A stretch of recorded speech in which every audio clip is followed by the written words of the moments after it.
Hello friends, आज आपण पाहणार आहोत पाणीपुरी.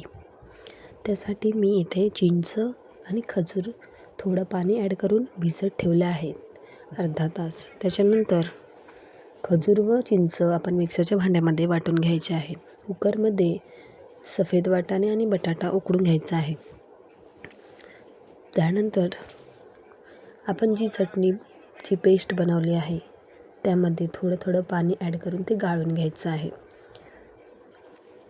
ते पाणी गाळून झाल्यानंतर पुदिन्याची पाने स्वच्छ धुवून मिरची ॲड करून त्यात मिक्सरला लावून घ्यायचं आहे.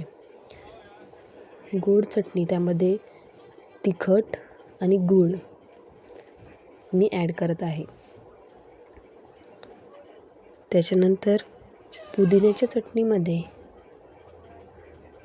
थोडंसं एव्हरेस्टचा पाणीपुरी मसाला ॲड करणार आहे. त्याच्यामुळे त्याला खूप छान चव येते.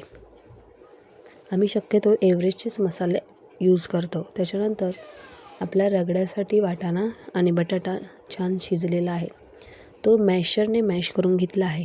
त्याच्यामध्ये हळद आणि थोडं चवीनुसार मीठ ॲड करायचं आहे.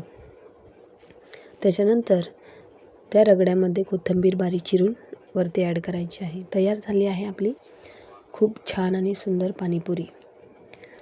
तोंडाला पाणीच सुटतं आहे.